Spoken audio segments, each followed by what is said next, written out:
Magandang gabi mga masters, bali ngayon po ay 4 na videos po ma-upload ko po sa aking YouTube channel.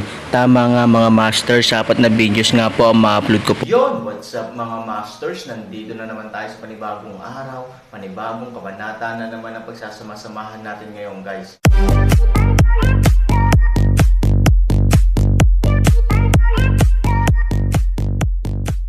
Bali mga masters, kung bago ka pa lang po sa aking YouTube channel, please click the subscribe button, lalong-lalo na po yung notification bell guys, para maging connected pa rin tayo sa isa't isa at maging updated kayo sa mga susunod ko pang video. Bali mga masters, bago natin umpisahan ng kwento ay mag-shoutout po muna tayo para sa mga solid nating tagapakinig. Shoutout kay Alexa Arabia. Shoutout kay Rompino JR. Yun na nga mga masters, no? Bali hindi na ito patagalin. In 3, 2, 1, let's go! Mga master, magbabalik tayo sa pag-upload ng 4 na videos everyday simula ngayon araw. Salamat sa solid na pagsuporta mga master. Si Aaron ay nakinig sa mga salita ni Linlong na nagpapakita ng ilang kawalang kaya. Gaya ng sinabi ni Lin, maraming espasyo dito. Kung gusto mo talagang makahanap ng space tunnel dito, hindi madali. Malamang na magtatagal ang Aaron dito, at ngayon para sa Aaron, napakahalaga ng oras. Hindi niya maiwasang isipin kung ano ang naranasan ni Ivory sa mundo at kung mahihirapan ba siya. Habang iniisip niya ito, mas lalong hindi makapaghintay ang Aaron na tumulong sa mundo. At si Han Nayan, habang mas matagal siyang nahulog sa mga kamay ni Fu Yimay, mas mapanganib ito para sa kanya. Ayaw ng Aaron na malagay sa anumang panganib ang mag-ina. Dapat may paraan, sabi ni Aaron. Si Linlong ay hindi kasing kumpiyansa ng Aaron, dahil ang space tunnel ng sinaunang larangan ng digmaan ay nasa madilim na kagubatan. Halos 1,000 taon na siya sa madilim na kagubatan, ngunit hindi niya ito napansin. Natatakot akong maubos ang buong buhay natin dito, sabi ni Linlong. Ang mukha ni Aaron ay parang hamog na nagyelo. Siya ay labis na hindi nasisiyahan sa mga salita ni Linlong. Ang paggugol ng kanyang buong buhay dito ay hindi nangangahulugan na hindi na niya makikita muli sina Ivory at Han Nayan. Ito ay isang bagay na hindi kailanman papayagan ng Aaron na mangyari. Baka kung papatayin kita, mag-iisip ako ng mas magandang paraan.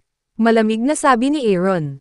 Nang maramdaman ang intensyon ni Aaron na pumatay, si Linlong ay nakaramdam ng matinding panlulumo.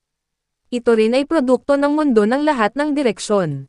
Ngayon ito ay nanganganib ng Aaron. Gayunpaman, kahit na ito ay nakayuko, ito ay walang paraan, malubhang na sugatan, ay hindi maaaring makipagkompetensya sa Aaron. Kung wala ako, mag-aaksaya ka ng mas maraming oras, sabi ni Linlong. Kaya mas mabuting huwag kang magsalita ng kahit ano sa harap ko, kung hindi, natatakot akong hindi ko maiwasang kitilin ang buhay mo. Aaron sinabi, magpatuloy sa set out. Nais na mahanap ang space tunnel sa lalong madaling panahon, kailangan naming gumawa ng aksyon. Nakatayo sa parehong lugar nag-iisip, hindi maaaring hayaan ang space tunnel lumitaw aktibong. Ang mundo ng lahat ng direksyon. Sa piitan ng pulso ni Fu. Walang bakas ng liwanag sa mahalumigmig na kapaligiran, paminsan-minsan ay sinasabayan ng tunog ng mga naglalaban ng daga. Nakasanayan na ito ni Fu Mang, ngunit para kay Ivory, ito ay isang kasuklam-suklam na kapaligiran, kaya gusto niyang umalis. Gayunpaman, sa harap ng hola na gawa sa malamig na bakal sa loob ng libu-libong taon, si Ivory ay walang kinalaman kahit kay Kungtong. Maya-maya lang, isang mahinang hakbang ang dumating mula sa malayo at dahan-daang lumapit sa kanila. I didn't expect na may pupuntahan ka pala. Mukhang importante ka talaga sa pulso ni Fu. Nakangiting sabi ni Fu Mang na wala pang nakakita sa kanya mula nang siya ay nasa kulungan ng napakaraming taon. At si Ivory, bago siya pumasok ng ilang araw, hindi napigilan ng isang tao na makita siya. Kung wala ang tunay na Diyos, mababawasan ang pamilya ni Fu sa mababang uri. Siyempre, mahalaga ako, ngunit hindi sila magtagumpay, mahinang sabi ni Ivory. Napabuntong hininga si Fu Mang at sinabing, matigas ang ulo mo. Kung pumayag ka sa kanila, maaari kang umalis sa piitan.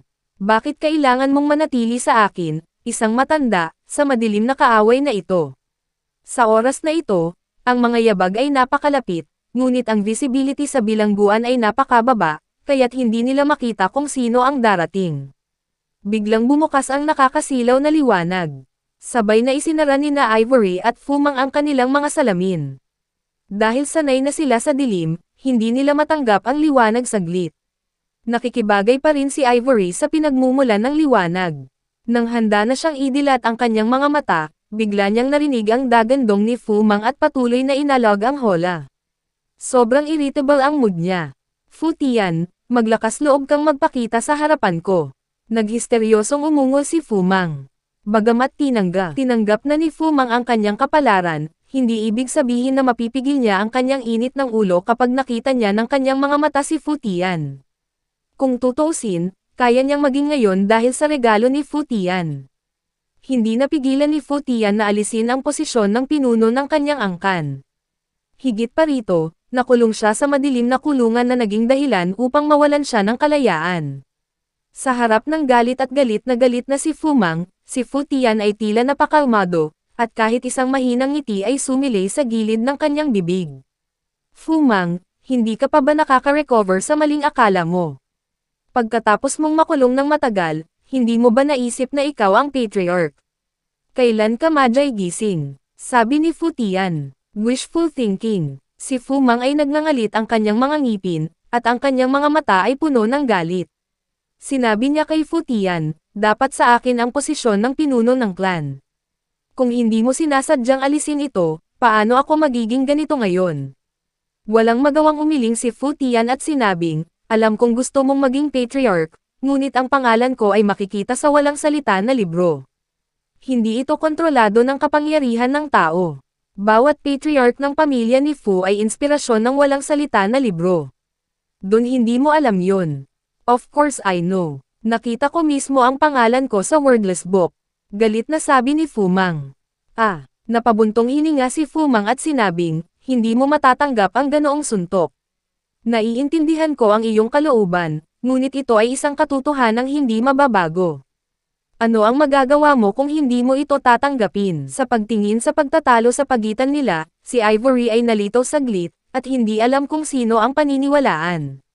Sa tingin ni Ivory ay makatwiran ang sinabi ni Fumang noon. Ngunit nang lumitaw si Fu Tian, tila may katotohanan ang kanyang sinabi.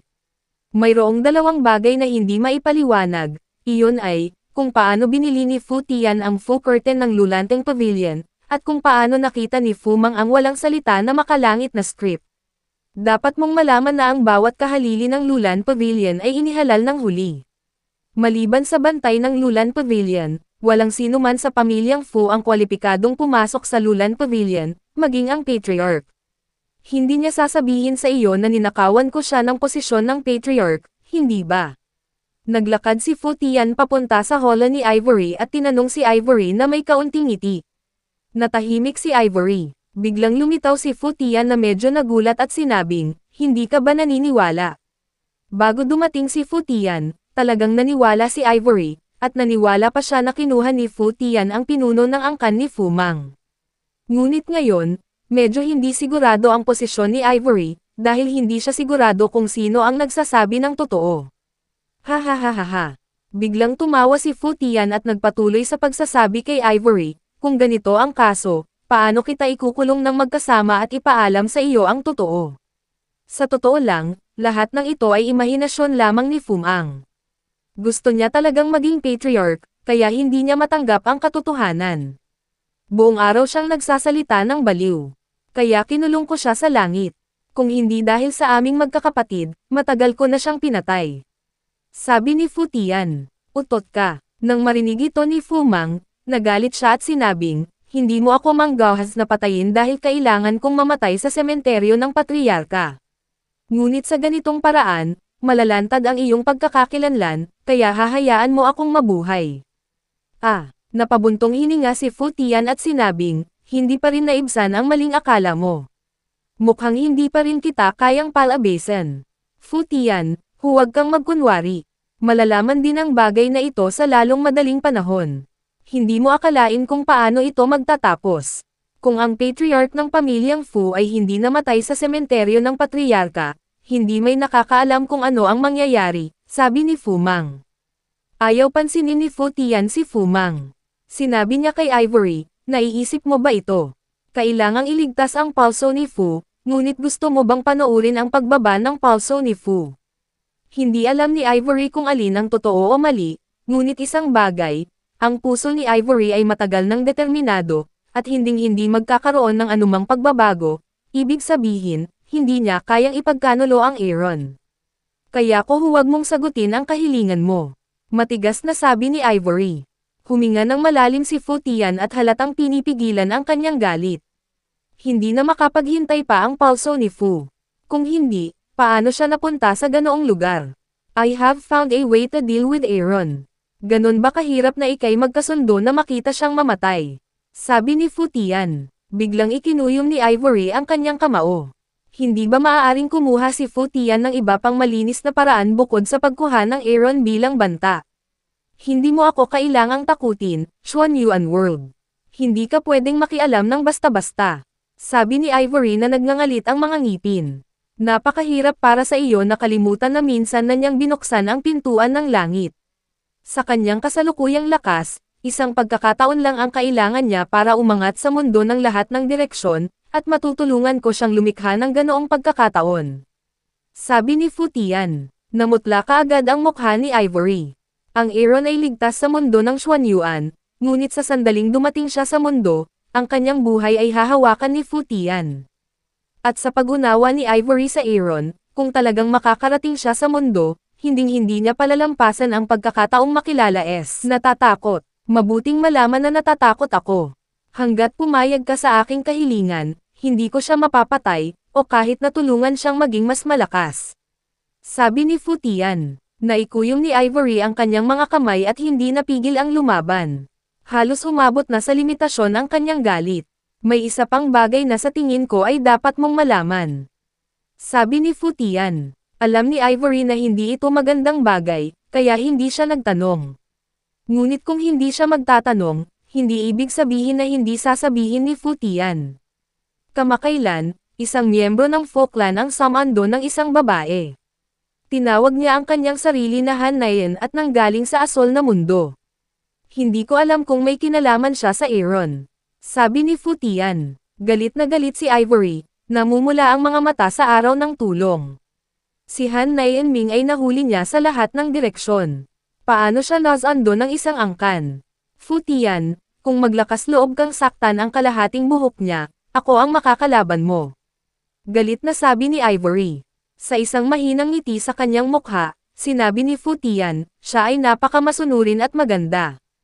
Paano ako magkakaroon ng puso na saktan siya? Ngunit kung siya ay nasasangkot sa hindi maiiwasang dahilan, hindi ko ito makokontrol. Yun na nga mga masters, no? Bali panibagong kabanata na naman yung natapos natin ngayong gabi. Muli, maraming salamat po.